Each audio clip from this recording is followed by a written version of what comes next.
गजाननाय नमः ओम गणाध्यक्षाय नमः ओम विघ्नराजाय नमः ओम विनायकाय नमः ओम त्रिमधुराय नमः ओम त्रिमुखाय नमः ओम प्रमुखाय नमः ओम सुमुखाय नमः ओम कृतिने नमः ओम सुप्रदीपाय नमः.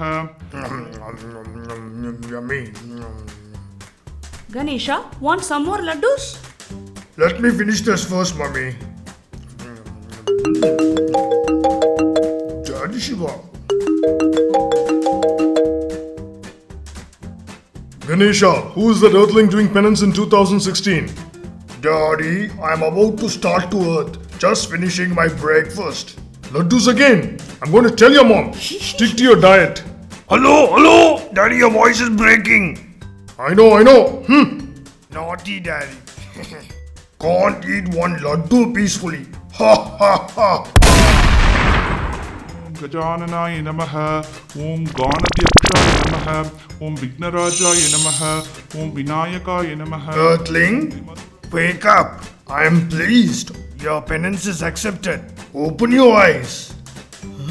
Huh? Ganesha, finally you heard me. Tell me, what boon do you want? In this digital age, what am I going to ask? I need a... What? 4-in-1? Not at all possible. I need it, Ganesha. How about a 3-in-1? No, I need a 4-in-1. How to manage? Better to consult. You do one thing. Continue chanting. I will be right back. Ganesha! Earthlings have become so shrewd these days. Detection! My glasses. Ganesha, you're the coolest. Why do you look tensed? What happened?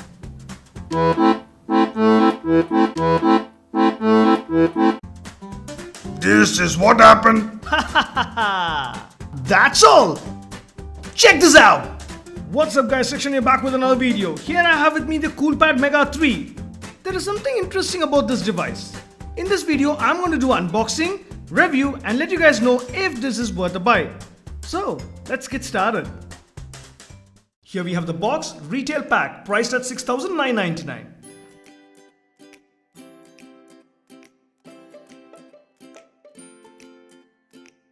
That's the phone. Let's keep it aside and check what else we get. Screen guard, couple of manuals, a normal charger adapter, a micro USB cable, basic pair of earphones. So that's about the box. Let's take a quick overview and then move in depth. At first look, the device looks solid. Nothing new with the design though. But isn't that the case with most phones these days? The phone has an all plastic build, so yeah, no metal. Plastic phones have an edge over metal in one aspect, and that is no dents when you drop them. Do you agree? Let me know. How many of us have our metal devices dented due to accidental drops? I am one. The back has a nice texture which gives it a grippy feel when you hold it in the hand.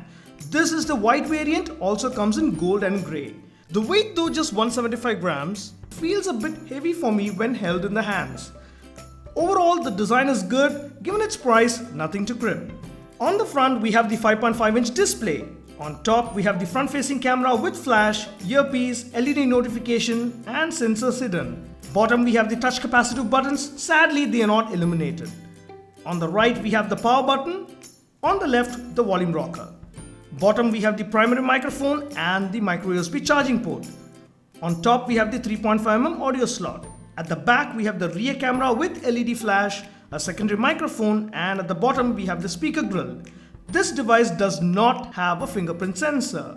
The back is removable, which houses what makes this phone interesting. 3 SIM slots. Yes, it has 3 slots that can take micro SIMs. All slots support 4G, so Airtel, Vodafone, and Jio works fine.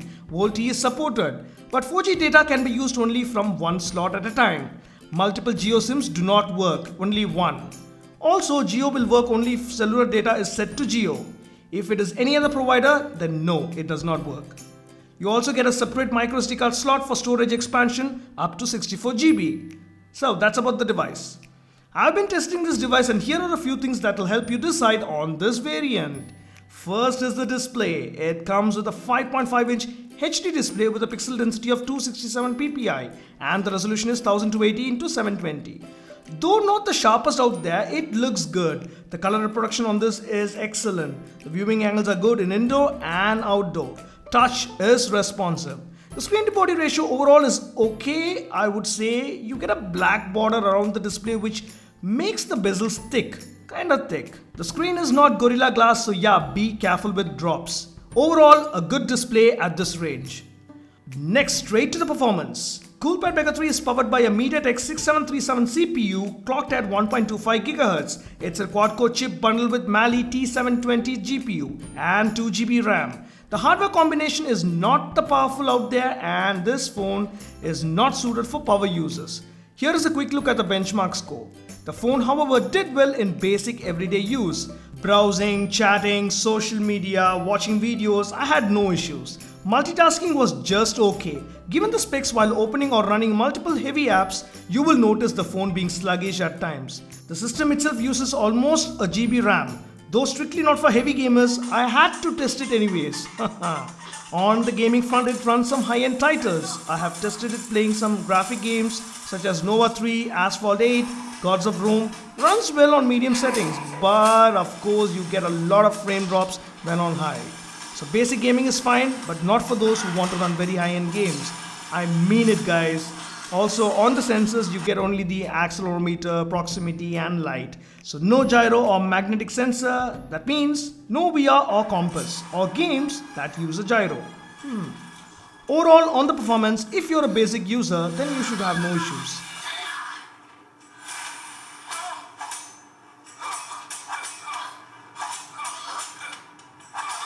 TikTok! Next is the camera. The rear camera comes with an 8 megapixel shooter and on the front too you get an 8 megapixel shooter with LED flash for low light selfies.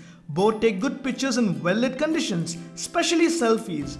The camera app is simple and has both auto and manual controls. Has a beauty mode, HDR, filters, panorama and more. Focusing is fast. The compromise here is you can shoot only 720p videos with the rear and front and the video quality is not that great. No slow-mo video recording and it struggles very much in low light, which I anyways expected at this range.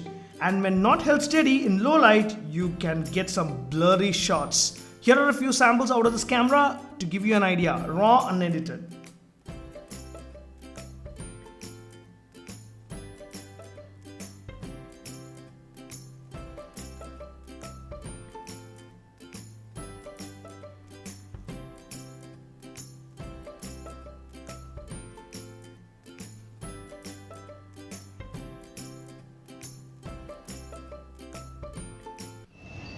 Guys, currently I'm recording this using the front-facing camera of the Coolpad Mega 3. The audio is also through that, so you get a pretty good idea.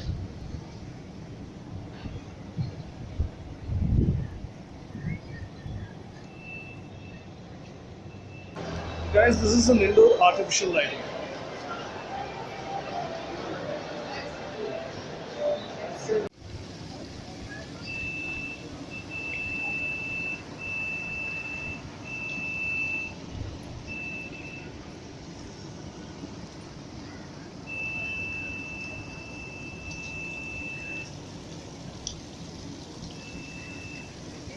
And guys, this is in low light.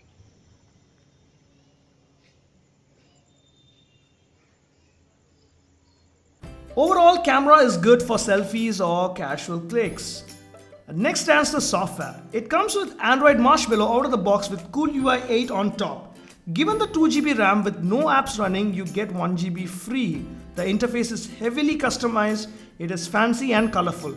Has few nice options that I like such as swipe up control center, the floating C button, locking apps, etc. But there are a few letdowns here like options such as wireless display, dual apps are missing. Also during multitasking it was kinda slow and sluggish. Has some bloatware that comes pre-installed which anyways you can uninstall. Overall software experience was okay. Next is the storage with OTG support. Coolpad Mega 3 comes inbuilt with 16GB storage which on first boot you get approximately 10GB free to use.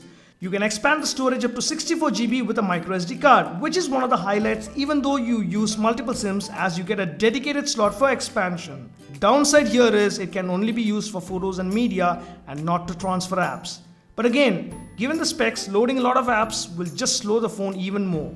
Also, the device supports OTG, so you can use a microSD OTG adapter to connect pen drives or external drives to share files, videos, basically access it directly from the drive without moving it to the phone storage. Also supports reverse charging via OTG to charge up other devices. Keyboard and mouse works, but I'm not sure if you'll be using that. Overall, on the storage, I'm happy. Next is the battery. Coolpad Mega 3 comes with a 3050 mAh non-removable battery. Now, since this has 3 SIM slots, if you use all 3, you're gonna see a decrease in battery backup. Now note, in my tests with social media, browsing and moderate calls, I was able to push it close to a day. But on heavy use, to give you an idea, watching video on Hotstar continuously on 4G data for 30 minutes consumes 15%. On Wi-Fi, same consumes 9%. Usage differs person to person, the apps you use, time online, etc. The software also has a few battery saving options that come in handy. Charging up the device using the cable and adapter in the box approximately takes 2 hours and 45 minutes. Overall, on the battery backup, I would say it's decent. Now some generic things. If you're a radio lover, it has FM radio. Audio output via the 3.5mm slot is good, but the audio quality via the external speaker is way too low.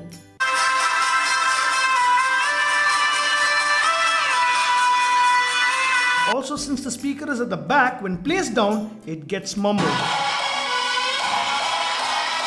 Call quality is good. Hello. Hello. Hi, yeah, what's up? Yeah, is my voice clear? Yeah. Okay. Clear. Okay, this call is from the Coolpad Mega 3 that I'm currently testing. Oh, here you go again. Yeah, it's clear. You right? How about my voice? Yeah, yours is also pretty good. Okay. Alright then, I'll talk to you later. Bye. Okay, cool, bye. Now, moving on to answer the most common question, does this phone get heated? Given the specs, you guys would know. This device is not for heavy use, so pushing it hard and cribbing about heating is not fair. On everyday use, I did not face any heating with the device. On playing some high-end games, still after continuous gameplay for approximately 30 minutes, the temperature was well under control at 42-43 max. So yeah, no major heating on this device with normal or casual gaming. Now what I think could have been better at this range. An extra GB of RAM coupled with a Snapdragon CPU would have been good. At this range, the Redmi 3S competes well. Of course, you don't get the extra SIM or the dedicated SD card slot or the large display what the Mega 3 offers. And next would be the navigation keys could have been backlit. And the final thing would be the volume and placement of speakers. So if you ask me, can I buy this device? I personally would say this device is only best suited for those who want to use multiple networks, given the fact that currently it's only 2 SIM slots max in branded phones out in the market. Previously, many 2 SIM users or hybrid slot users had issues trying out Jio unless they swap. But now, this makes it easy. The triple SIM with separate storage slot is what makes this stand apart, nothing else. If you want a decent phone for basic everyday use, note basic everyday use, calls with 3 providers, watching video, music, a bit of basic gaming and expandable storage, you can give this a shot for sure. Power users, stay away please. Hope this video is informative to know more about the Coolpad Mega 3. Guys, give this video a thumbs up if you found it helpful. Got questions? Do post them in the comments and I'll try to answer them. And प्रमुखाय नमः ओम सुमुखाय नमः ओम कृतिने नमः ओम सुप्रदीपाय नमः Your boon is granted. Here you go. A phone with 3 SIM and 1 SD card slot. Exactly what you wanted. thank you, Ganesha. Wants to try it. All lines to this route are currently busy. Please try again later. Nothing comes free. Gio. Hiyo. Anyways, don't worry. You now have options. Ha ha ha ha. Now I can peacefully have laddus. Huh? Who took my laddus? Ganesha. It's you. Haha. I know how to get them back from you. You all make sure you subscribe to his channel and click that bell icon. Here you go. Ha ha ha ha!